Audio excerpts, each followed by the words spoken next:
We take a look back at the offseason the Seahawks had. Did they do enough to put themselves in Super Bowl contention? We discuss that and much more with Pro Football Focus NFL and salary cap analyst Brad Spielberger coming up on Locked On Seahawks. You are Locked On Seahawks, your daily Seattle Seahawks podcast.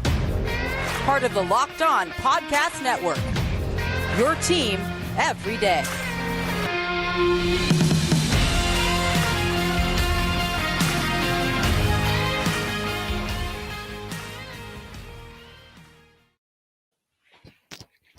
Greetings, 12s. Welcome to today's edition of Locked On Seahawks. I am your host, Nick Lee, filling in for Corbin as he travels.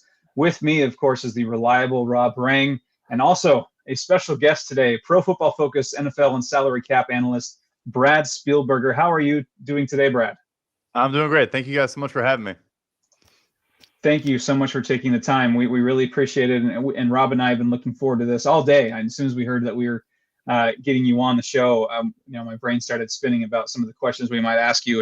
And let's just dive right in here. Let's get past the appetizer and get into the entree here. So just right off the bat, we love to interview people who give the Seahawks good grades for off-season work. we'll start there. And Pro Football Focus gave Seattle an A grade for the off-season, just one of 6 teams by my counts that got a better than A- grade.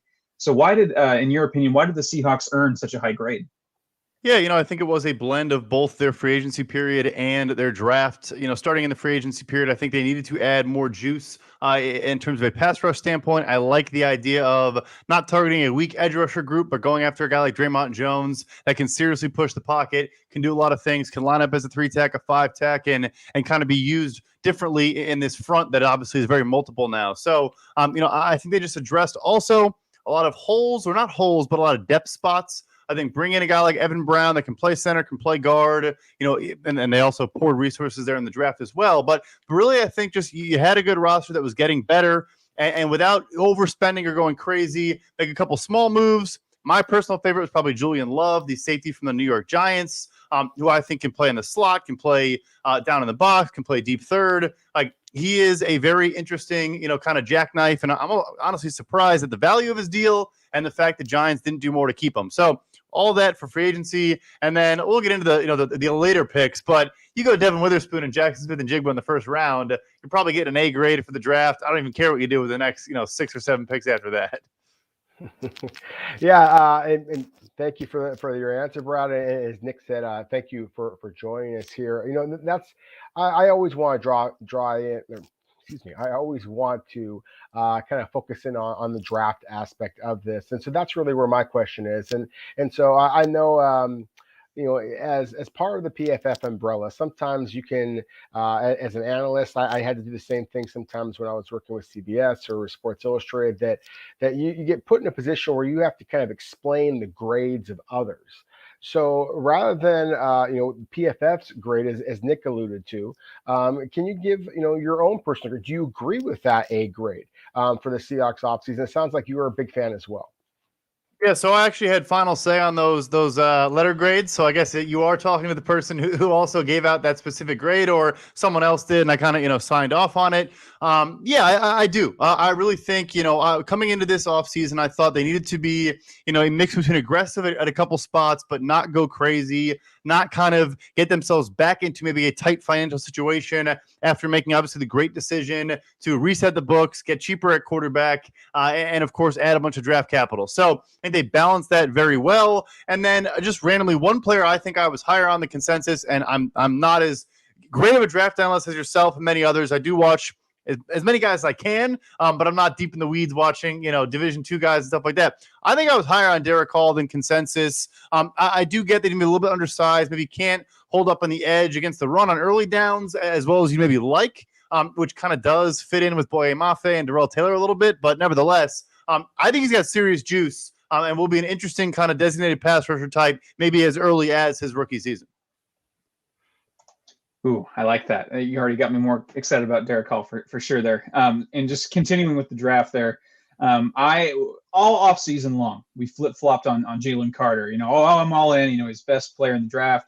Then, of course, the we've beaten the dead horse now happened. And we were kind of flip-flopping, oh, yeah, I'm out on him now. And then I talked myself back into it right before the draft. So what are your thoughts, Brad, on the Seahawks passing on Jalen Carter, him going to Philadelphia, and opting for a corner and Witherspoon at 5? Yeah, so look, I do think he was the most talented football player in this class. I'm frankly not sure it was even particularly close. I think he really is a special talent, and I think it was kind of a down year otherwise. But look, if you're going to try to build a new culture and turn this roster over, a lot of young pieces, especially on this defense, you can't take that risk necessarily, or it makes sense why you don't think you can. And the last piece, which why obviously we're in the business of giving grades, we're never going to stop doing that, but they probably knew Tariq Woolen was not healthy and maybe was going to miss a little bit of time or was going to be dealing with something that, of course, we now know about. So, I think they needed to replace Michael Jackson on the outside anyway. But, there's always context and things we don't know. And now, of course, it comes to light that he, had a procedure. He could be totally fine. But it probably even paints more of a positive light on, let's take the best corner in this class, a guy that, per our grading, gave up 1 yard in press coverage alignment on 100 and something snaps. He's a beast. I think he has inside-outside flex. I think he wants to take your head off on every snap. From a tackling standpoint, I have no issue with that pick whatsoever, even though I do think Jalen Carter is obviously a great player. Brad, as you just broke down, Devin Witherspoon, I couldn't help but, get pretty excited about this from a Seahawks perspective, because and you were very kind with your words there previously, with kind of just acknowledging my work as an NFL draft analyst. But I have my own views, and I certainly respect yours as well. So when you were describing just now Devin Witherspoon, and previously with Derek Hall, that just kind of leads me to the next question here with Jackson Smith-Njigba. I just want to kind of hear you describe what you're seeing, especially knowing the fact that I believe Brooklyn, New York is what, at least it's on your Twitter handle.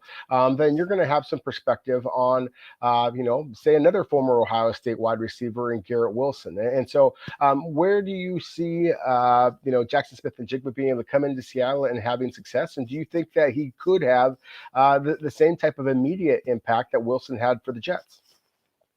Yeah, so I think he's a phenomenal player. In 2021 for us, he actually graded higher than both Chris Olave and Garrett Wilson. And, doesn't always go to grades. I think you do look at his production. I don't think he's a slot only. I think it's kind of weird he's been labeled that. He's 6'1", 200 pounds. So at least from a build standpoint, I don't think he should be pegged as such. Obviously, his straight line speed and from a testing standpoint was not phenomenal. He was also 95th percentile in our database for both the 3-cone and the short shuttle. So, it makes sense why people want to see him on the inside. But yeah, I always go back to people last year, said, well, the presence of Wilson and Olave were a big part of his production. He had 300 yards and 4 touchdowns in their bowl game without those guys on the field. So, yeah, I think he's a very good player. I will say at the same time, though, I don't know. I don't know if he's going to have that rookie season, Jamar Chase, Garrett Wilson, 1,000-yard type production, in part just because there's 2 very good wide receivers also on the roster, but also just because I think he's a very good player, but I don't know if he is that caliber, that echelon of player. Right. Yeah, I see a successful season for Jackson Smith-Njigba. It doesn't have to be a 1,000-yard season for sure. Right. That might be a little too high for sure. And just kind of taking a 30,000-foot view again. Clearly there's been a little bit of a shift in how the Seahawks have evaluated and acquired players this year. So how do you think this, in your view, what has changed for the Seahawks, evaluating or acquiring talent the last 2 years, drafting? What are something you notice as perhaps someone who's not as plugged into the day-to-day operations of the Seattle Seahawks, just an outside scope of what has changed over the last couple of years? Yeah, I think they were interestingly kind of an outlier and actually deploying base defense, and were obviously, kind of stuck with their not stuck with, but very adherence to their even fronts. And of course, in today's NFL, everyone's multiple and no one has a true, we're a 3-4, we're a 4-3, whatever. But I do think with, the switch to Clint Hurt and a former Bears coach, I'm a Bears fan. He was there for a long, long time. I guess he's not there anymore, but, and now, of course, I'm blanking on his name. The guy who went to Philly, Sean Desai. How dare I? So, he comes from that Fangio tree, and I think you see a lot of different things, and then, explore a lot. But I think they really kind of have now gone full tilt into we're not front. We are a base 3-4, if you want to say base whatever. I think you're seeing that in a lot of the guys they added. And, like Dre'Mont Jones, I wouldn't have pegged as a Seattle Seahawks free agent target, probably the last couple of years. So, I think it's interesting. I think they are going to be very diverse in what they do. On the back end in particular, they have so many talented players there they can mix and match with. But yeah, I guess that's the only new kind of thing I've seen for them from a talent, acquisition standpoint. Well, which makes a lot of sense. I agree. I mean, I was surprised by some of their off-season acquisitions as well. Again, Brad, one of the things that I really respect about your work is, you and I both kind of share a passion for, just for analysis of the players on tape. But you also, sir, have shown a great deal of expertise when it comes to the salary cap game, and that is something that I do not have that level of expertise. And so I'm curious about. There's been a lot of speculation about Jamal Adams' contract with the Seahawks specifically. And some have even called for the Seahawks basically trying to move away from Adams. Some have asked or thought about the idea of trying to extend him. Do you have any thoughts on that situation and just the idea in general that the Seahawks have allocated as many dollars as they have to the safety position with Quandre Diggs, also among Seattle's highest paid players, and the aforementioned Julian Love from the Giants is a free agent addition as well? Yeah, I mean, when you have over $30 million just between the two players before you bring in Julian Love, they were the first team in NFL history to allocate that much on an annual basis to safeties. Obviously, two good players. It's been very unfortunate. The injuries for Jamal Adams. You can't extend a guy that basically hasn't played, as much as he has. From a salary cap standpoint, I think maybe I don't know if he goes for it, but you try to get him to take a pay cut and turn some base salary into incentives that he could earn back, tied to whatever kind of production metric or team success metric you can. Obviously, it's always easier said than done to get a guy to take that, especially a player of his caliber, when healthy, and a guy that you were willing to trade, multiple first-round picks for and make the highest paid player at his position in the NFL. So, it is what it is. I think it's probably the last year he'll be there unless he has a massive bounce back and all those things. But yeah, you can't extend a guy when you just you don't know what you have in him right now, at least in my opinion. Great. And let's take a quick break here and make a fast break to FanDuel during the NBA playoffs. And it's sorry, let me get that going here. Because right now the new customers can get a no sweat first bet up to $1,000. That's $1,000 back in bonus bets for your first bet. And for no sweat first bet up to $1,000. That's $1,000 back in bonus bets in your first bet if your first bet doesn't win. Just download the FanDuel Sportsbook app.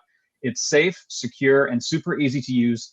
Then you can bet on everything from the money line to point scores and threes drained. I'm a huge fan of player prop parlays, and you can make bets such as Austin Reeves to score 20 points at plus 140. Plus, FanDuel even lets you combine your bets for a chance at a bigger payout with the same game parlay. There's no better place to bet on all the playoff action than America's #1 sportsbook.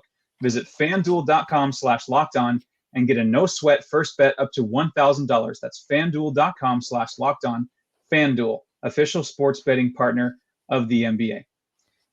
Thanks once again for joining us here. We are with the reliable Rob Rang as a co-host of mine, and also Brad Spielberger, a Pro Football Focus NFL and salary cap analyst here, joining us today. Thank you so much once again for taking time out of your day. And this has been a great conversation so far, and I wanted to continue on with a bit more of the salary cap kind of theme.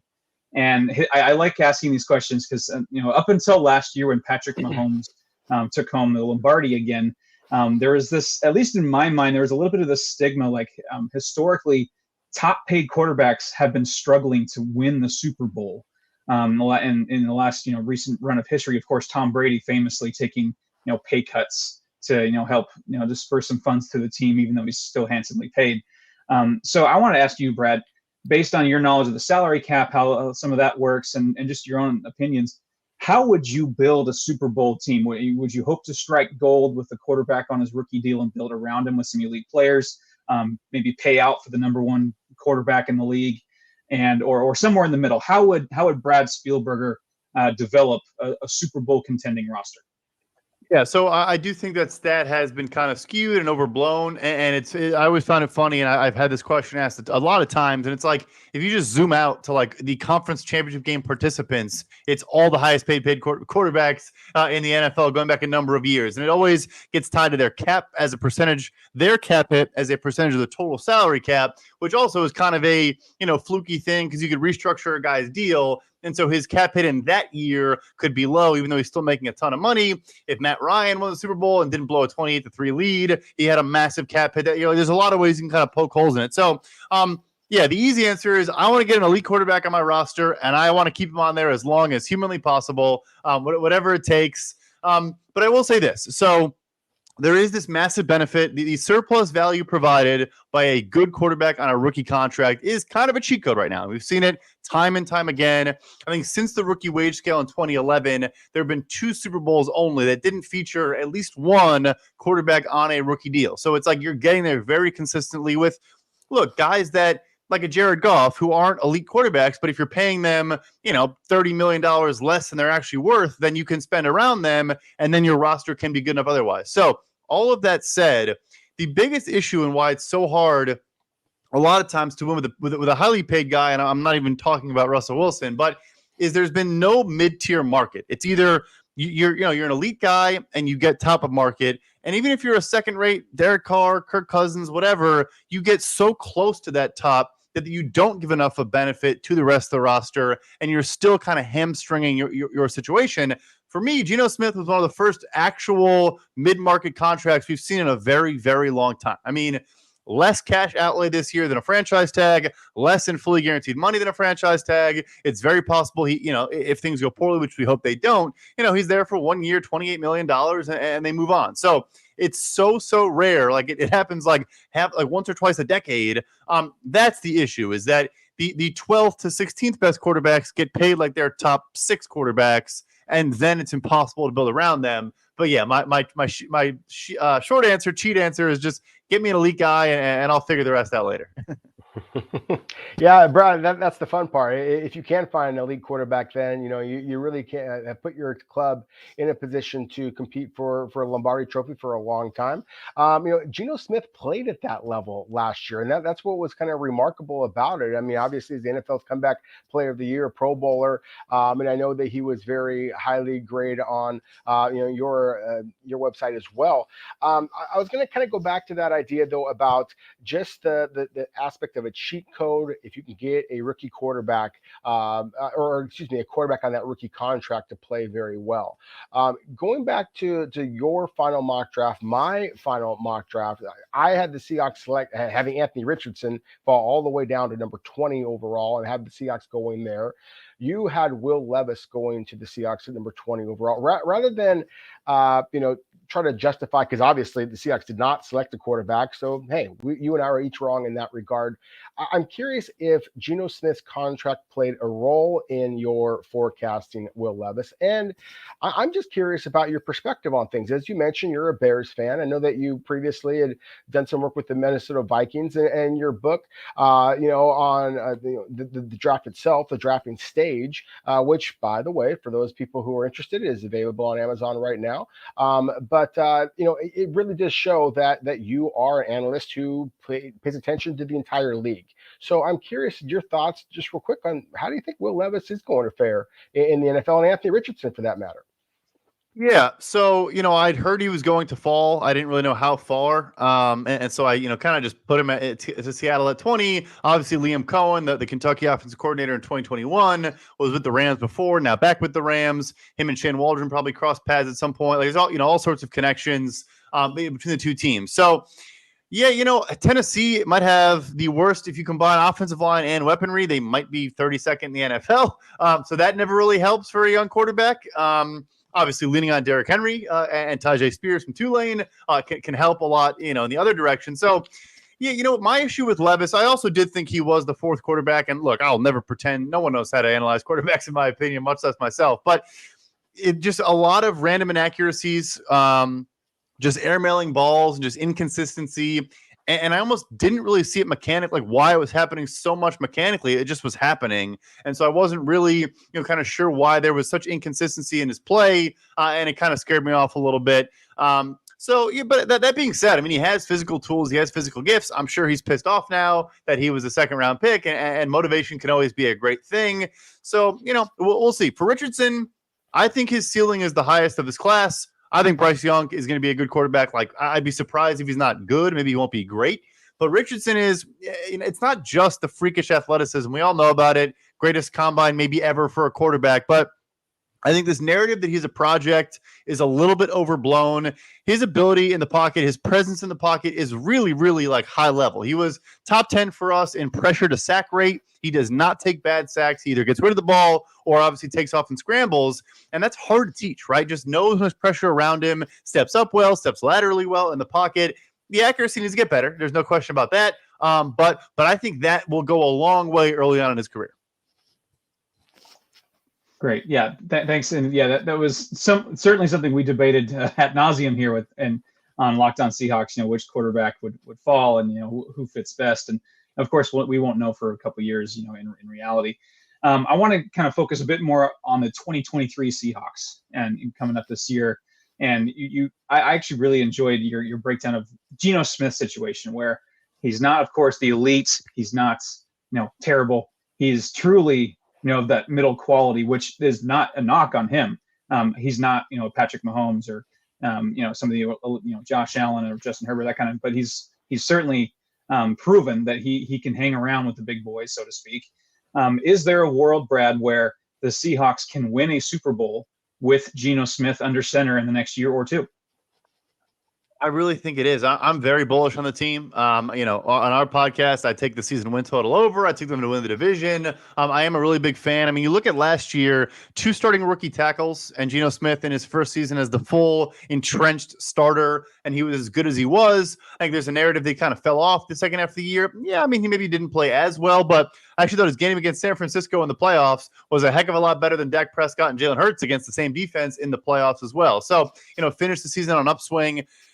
I'll say this. I do think the answer is yes. It does in part tie to the fact that I think the NFC conference is just very bad right now. And there's only a handful of good teams. So maybe, get in there with a division win. If the quarterback situation in San Francisco does not go very well this year, and then maybe somehow find a way to beat, a Dallas, a Philly, whoever. I do think it's possible. Yeah. Brad, I'm going to ask you about a couple of players that Seattle has drafted here that weren't those first-round picks, second-round picks, or in one case was a draft pick a couple of years ago that has really struggled to live up to expectations. I'm just kind of curious your thoughts because I agree with you. I'm bullish on Seattle's chances. I did not necessarily think that Geno Smith was going to come in and have the success that he had a year ago. I very much have to raise my hand and be among those who thought that Drew Lock was going to win that job. And as I said previously, I had Seattle possibly, taking a quarterback in my final mock draft. So I really thought that was going to be a position of concern for this club. But Geno Smith, he didn't write back when I wrote him off, and so I want to kind of come back to a couple other players that I think some people have maybe written off a little bit prematurely, and specifically the Georgia running back this past year, Kenny McIntosh, and how in your mind he fell to the 7th round. I'm curious just where you personally ranked him, and if you view him as being likely to have success, maybe Zach Charbonnet as well, but also specifically, and really the root of this question is going back to D. Eskridge, who was a controversial second-round pick for a lot of people. As Seahawks fans will tell you, the selection of the Kansas City center Creed Humphrey, one pick later, really has angered a lot of Seahawks fans because center has been a position of concern. So you've spread some joy here this evening, Brad. So thank you so much for joining us, and I think Seahawks fans are going to be excited. What can you tell Seahawks fans about D. Eskridge? Should they be excited about this young man's game as well?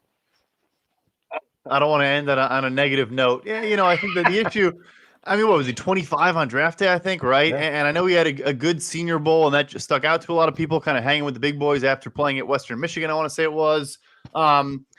Yeah, I look. I've been rosy and navy and green colored glasses all podcast. I wouldn't expect a whole lot. I think he's going to have a kind of a rotational role, maybe be involved in the receiving game or the return game in some capacity. But yeah, I was not a huge fan coming out, and I can't say that's changed too much since then. Right, and I just wanted to give you one last opportunity here as we close. Just your final predictions. You kind of hinted a little bit of what your expectations are for the 2023 Seahawks. Maybe final record where you see them finishing the season, playoffs from now. If I had to pick a static number, I'll go like 11-6. I don't think they're going to be like a 14-win team, but I think the thesis is basically 11-6 with issues to Brock Purdy or Sam Darnold or whoever. That might be enough because I think the Rams and Cardinals are very, very bad. So right in that range, around 11-6, and I do think certainly could get to the divisional round and maybe get hot and go even further. I think it's going to come back to a lot of these first and second year players. Do the tackles take another step?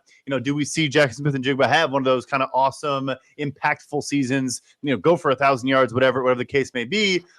You talk about center briefly there. Like, can Olu Oluwatimi come in, maybe be the starter at center if Evan Brown isn't the guy you want there? But if things go right and if you get more, pass rush juice with all the guys you have now, different body types, different skill sets, the ceiling's pretty high in my opinion. Yeah, I agree with you again, Brad. And again, thank you for joining us. My last question for you, sir, would be, you sound like you're very high on this year's draft class. As you said, you gave it an A earlier. I'm curious just to go back a year. Were you as excited about Seattle's 2022 draft class? And obviously it wound up being a very successful one. Tariq Woolen obviously is a 5th round pick and is a Pro Bowler, speaks for itself. And then you referenced the 2 offensive tackles as well as Boye Mafe. And of course I would argue the rightful offensive rookie of the year a year ago, and Ken Walker III at the running back position. I'm just, again, going back to your perspective and watching all around the league. Do you think Seattle has another rookie class that can be as good as the one a year ago? And do you have any bold predictions as far as offensive or defensive rookie of the year, whether it be somebody for Seattle or if you see somebody else out there, another matchup with a different club, that you're particularly excited about? Yes, I did like last year's class, although I was like super high, kind of like Derek Hall. I was super high in Boye Mafe, and we'll see how that goes. But obviously didn't have a phenomenal, rookie season. It's still early, still plenty of time. But he was a guy I was super high on. Both tackles. I think I was higher on Cross than Lucas, which obviously one's a top 10 pick, one is not. And then Tariq Woolen was a guy who just like that size speed combination, like why not just take a chance on him? And obviously it worked out, far better than anyone could expect. So yeah, I'm sure I was sitting there like, why isn't anyone taking this kid yet? I know everyone's again raving about him post Senior Bowl or whatever bowl he went to and kind of talking about him a bunch. So yeah, I think they could do it again. And if they can stack good classes together, obviously we all know what happened when they did that in 2012, 2013. You start doing that again, and phenomenal things can happen. So yeah, I apologize. I think I forgot the second half of the question there. Well, no, basically you just answered it. But as far as just kind of comparing 2022, 2023 draft class, and I was just curious if you had any bold predictions as far as any offensive or defensive rookie of the year candidates, whether it be for Seattle or anybody else around the league.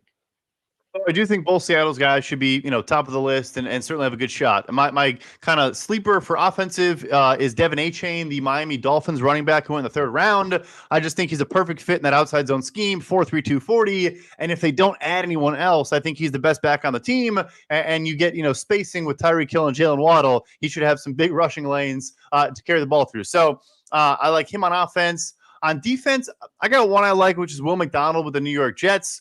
Obviously a super, super deep, defensive line group there, but I think he's the best, like, pure pass rusher in the class. He is 24, and, there's probably a reason for that, but nevertheless, like, super bendy and springy, and his spin move is kind of vicious. You watch some Iowa State tape. So I think he'd be a guy where even if he plays fewer snaps because of the rotation, he might get like 7, 8, 9 sacks as a rookie because of all the attention to Quinnen Williams and Carl Austin and John Franklin Myers, etc. Brad, thank you so much for joining us, and you're certainly making friends here on the West Coast and up in here in Seattle with some of your you're high on Seattle. You're bullish on the team here this year, so we like to hear that. You can follow me on Twitter at NickLee51. Follow Rob at Rob Rang. Follow Brad at PFF_Brad as well. Thank you so much once again for joining us, Brad, and taking your time out of your day.